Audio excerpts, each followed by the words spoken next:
Yo, what is up, guys? It's your boy Bernie here along with Sean. Welcome back to the charge. Yes, guys, and today we're actually going to have a different type of podcast. Today we're going to go through some topics. Of course, we have our infamous NFL topic, which I've done very well on the channel. We appreciate the likes and the subscribers as well. We are about a couple of people away. We're about 12, I believe, from 700. Can we also get to 1,000 subscribers by the end of August? That would be a goal of ours to get to that point. But also, guys, let's talk about these topics. Like I said, we have some NFL, we have some NBA, we have some soccer, which is going to be something new on the channel, and we're kind of going to get silly at the end of it. But nevertheless, let's start off with the first topic, Sean, and that is Seahawks. We know that the Seahawks is one of our favorite teams here. We know that we are big fans ever since. Sean, the biggest question that I have, and it's something that I've got brought up by my girlfriend who was kind of talking about our video that we had on the NFC West, and that was, of course, the fans. She talked about how, the Seahawks really rely on their fans to kind of get them energized and get them going. And what do you make of this if there's going to be a situation where there's going to be no fans in CenturyLink Field? Yeah, so the Seahawks have been always well known for their home field advantage because of crowd noise. Them in Kansas City are probably the loudest fans in the NFL. But when I look at it, I think Russell Wilson is a seasoned enough quarterback to where now he no longer necessarily gets energized by the home game and doesn't get thrown off by the road games anymore. If you look at last season, he went 7-1 on the road and 5-3 at home. He had one of his best seasons, just like usual. Should be getting MVP votes, but isn't. But I just think that even without fans, Russell Wilson's going to be able to continue to lead that team. And it honestly might help our offense. We usually struggle with our O-line. Our O-line is usually a little skittish, a little jumpy. They might get false starts, holding calls. I think the communication might actually benefit us, because we don't know if they're going to pump in crowd noise or if there's going to be fans. But I think Russell Wilson's a mature enough quarterback to continue to lead the Seahawks into a good record even without fans. Yeah, I think my only concern about the no fans is going to be on the defensive side. I think that when we look at how many false start penalties the fans have created since the inception of Quest Field, it's been a lot. I think it's been like almost 200 or something like that. I know it was 130 from 2017, so I'm obviously, trying to round and estimate what numbers they are. But it really helps our defense, especially when you think about a 3rd-and-1 situation, especially with a new core defense, which is different from the Legion of Boom that we had in 2013. My concern is that, of course, we have a new middle linebacker that we just got. We have a couple of new pieces on the defense, and I'm concerned that we're going to get kind of sidetracked and not be able to take advantage of a crowd noise where, like I said, it's a 3rd-and-1, and then we end up getting a false start penalty on the offense, and then it's a 3rd-and-5 or 3rd-and-6, whatever it is, and it helps us in the end. And I'm worried that because we don't have those little, the difference between, a first down and a 4th and inches is, like I said, a couple of inches. My only concern is that if we don't create that for Russell Wilson, then he can't get on the field, and I'm worried that our defense is going to be Swiss cheese at this point just because they're young and they're trying to get better. But that's my only concern about no fans, is the fact that if we have to play defense, I'm worried that our defense is going to get exposed a little bit. Russell, he can throw for as many touchdowns as he wants. It's about getting stops. And if our defense can't get a stop, then our offense won't matter, because obviously they're going to be on the off the field, and the team that has the last possession is going to be the other team, and then we lose. And then moving on to the next topic, of course, is going to be the AB retirement, non-retirement. News today. Yeah, I mean, this is breaking news. We have AB retiring. I don't know. I don't have the tweet on me. I don't know, Sean, do you have the tweet on you? I believe it said something in regards to that the NFLPA needs to stand up for the players, and the owners have too much power, and they basically won't pay him his $40 million that he was owed by the Raiders. But to be honest, do the Raiders really owe him anything? And I guess, Bernie, how do you feel about AB retiring, even though, hasn't been on the team for the past year anyway?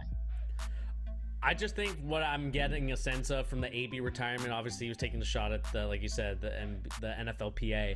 I just think that it's another ploy to get more money. I think that there's some serious teams looking at him. Obviously the Seahawks were one of those teams, as Russell Wilson was working out with him in some videos at Russell Wilson's home in California, and just in California in general. And I think that he's trying to price fix himself to say, where can I get the most money from? And I think a lot of teams are lowballing him right now just due to the situation of not only is he going through some allegations and some lawsuits, but he's also going through trying to get money from the Raiders. I just think that it's going to be a situation where I think he just needs to settle with the Seahawks, sign with us, get Russell Wilson going. I mean, it looks like they have perfect chemistry watching the videos. Obviously, there's no pads and you're just playing against thin air.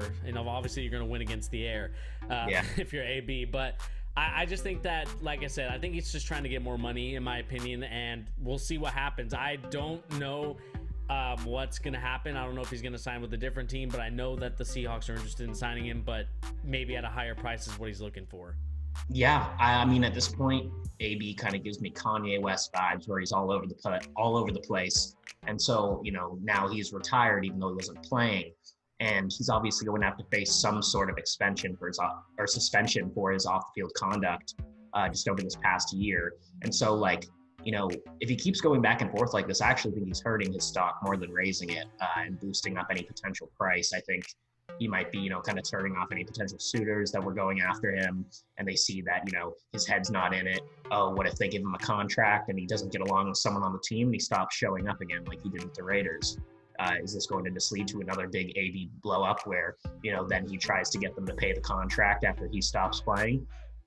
I don't know, but I think AB probably will stay out of the league for another year. I just don't know if he's going to be able to have, kind of like the mental capacity to get back into it.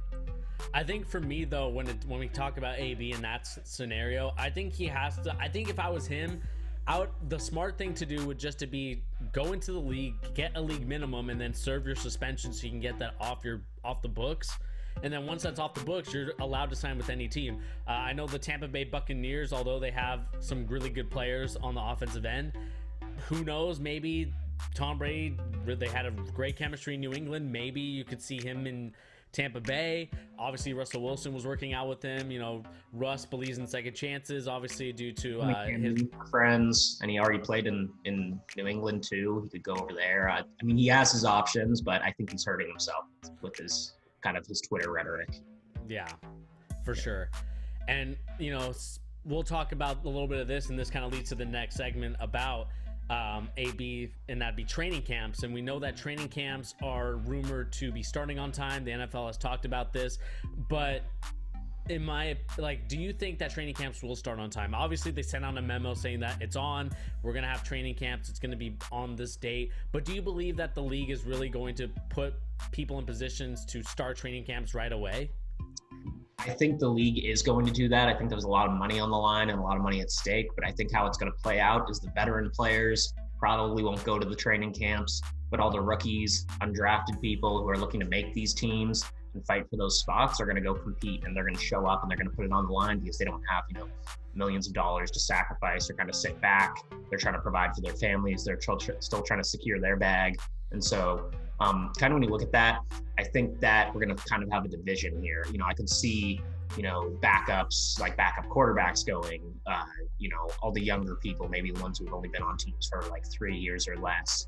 But I definitely don't see, for instance, for Seahawks, Bobby Wagner or Russell Wilson showing up for training camp if the NFL doesn't come out with, some type of big medical plan. I'm not sure what that would look like, but they don't have it in place right now, and they're not really, informing the players on what these precautions are going to be. So I think it's going to come down to who needs to compete for a spot on the teams. Yeah. I mean, when it comes to training camp, we've obviously had players like J.J. Watt say that they're not going to come. They don't know the risks. And I think that's the reason why I don't think they'll start on time, is because we're obviously seeing a rise in the COOF in terms of what states are higher risk. Obviously, the ones that didn't close down early enough are getting more COOF compared to the ones that aren't. I mean, there's just a lot of variables and scenarios to me where it's like, I don't know if training camp will start. Obviously, here in Washington, I know Jay Inslee is very strict about, I wouldn't say strict, but I would say very practical and also more on the caution side of things, where he doesn't want to open too quickly because then you see a rise in COOF, you see a rise in all this stuff, and then they have to close back down to what California did, and that was completely go from everybody can eat out and enjoy dining in to now everything's closed and no one's open anymore. And I think that that's kind of what we're going to be seeing from these people, is that obviously sports is very important to the economy. They provide a lot of entertainment value, not only for people watching at home, but also for government officials to tax and collect that money. And I just think that governments, like you said, I think that's the only reason why they would open. But at the same time, if I'm these government officials, why would I want to open early when I know that, you know, if, let's say, for example, these guys go and play, they practice, they do whatever in the training camp, and then they get someone sick, it's going to be on them, it's going to be on the conscience of the governors, and they're going to be kind of upset. You're going to have upset players as well. We've had some players' parents die because of this disease. Obviously, Karl-Anthony Towns, not an NFL player, but an NBA player, died from this. And so I think that's where I have a cause for pause. When it comes to the governors opening training camp and having them, I feel like the government's going to step in and say no. We've seen them say no before. They've said, we're going to start the leagues in 2021 to when our fans can come in again. So to me, I just feel like I don't see a hopeful scenario to where the training camps will start on time. All right, guys, moving on to our final topic in the football section. We, of course, have the Mahomes contract, and also kind of leaning in towards the Dak Prescott scenario of the Dallas Cowboys. We know that that Mahomes signed probably one of the biggest contracts, worth over $500 million, $500 million. It's the biggest contract ever in sports history. Sean, what do you make of the Mahomes contract? Do you feel like it's a good thing that the Chiefs were able to sign this? Who's the biggest winner and losers, I should say, of this contract? Yeah, so for me, I really like this Mahomes contract on both sides. I think Mahomes actually might be the slight winner here. But when you look at it, you can look at all these great quarterbacks like, Aaron Rodgers, Drew Brees, Tom Brady, and it's really hard to find sustained success. And really the only quarterback who's found that is Tom Brady. He's been to many Super Bowls, has 6 rings. But you look at all these other quarterbacks, they're renewing these new deals like every 3 years. The prices don't necessarily go up that much between them, but when you have a chance to secure $500 million as Patrick Mahomes, and then, this is only the beginning of his career, I think that he's putting himself in a situation where he's going to secure, $500 million right here. And so, being Mahomes in that, I love that deal because, you don't know how your teammates are going to be around you the whole time. You don't know, is your defense always going to be reliable? Is your line going to be reliable? What you do know is you just secured the largest contract in sports history. And so now you're going to be walking away there no matter what happens with just this excess amount of money, and you're not going to have to worry about it for the rest of your life. So personally, I really like that. And I still think the Chiefs are a winner in this contract too, just because Mahomes really is an incredible talent. Yeah, for me, when I look at this, the biggest winner obviously is going to be Patrick Mahomes because he signed the biggest contract in sports history. No other athlete has ever signed a contract this big. Obviously, we know that the quarterback position is very important. It's very primitive and very precise to have these quarterbacks paid this much because of what value they bring not only to your team but also in the win-loss column. But I do think it's a loss for the Chiefs and also a little bit for Mahomes, because I think that Mahomes could have honestly done the route of a Kirk Cousins, to where you sign these short-term contracts but you get a ton of money up front, and he could sign for any team he wants. I know that in this league, nothing is guaranteed. Obviously, injuries can be a big factor. I mean, we saw Tom Brady lose a year of his career due to injuries. Peyton Manning not being the same quarterback due to injuries, and obviously he secured a bag. We're kind of seeing what happens when injuries happen to an MVP candidate in Cam Newton, who ends up going for a veteran minimum in New England. And I just think that if I'm Mahomes, yeah, it makes sense to sign a big and large contract, but I think I could sign short-term contracts, do almost the NBA approach of it, with like LeBron James and Kevin Durant and all these other players do, and just shine the short-term contracts, because you're going to get a lot of money up front, and by the time you end up, finishing your career, you might end up getting a contract that's even bigger than $500 billion. Because you're not getting all of that $500 billion, right? There's a certain part of it that's fully guaranteed, part of it that's partially guaranteed. I mean, there's so many variables too. What were you gonna say? 12 years just might be a little excessive. I can give you that for him. Yeah. But how do you think this is going to affect Dak Prescott? There's been a lot of talk on ESPN about it. You know, Skip Bayless, Stephen A. Smith, Shannon Sharp, all talking about how is this going to play off with Dak Prescott and his franchise tag that he got, because you can see that, you know, they went over the deadline.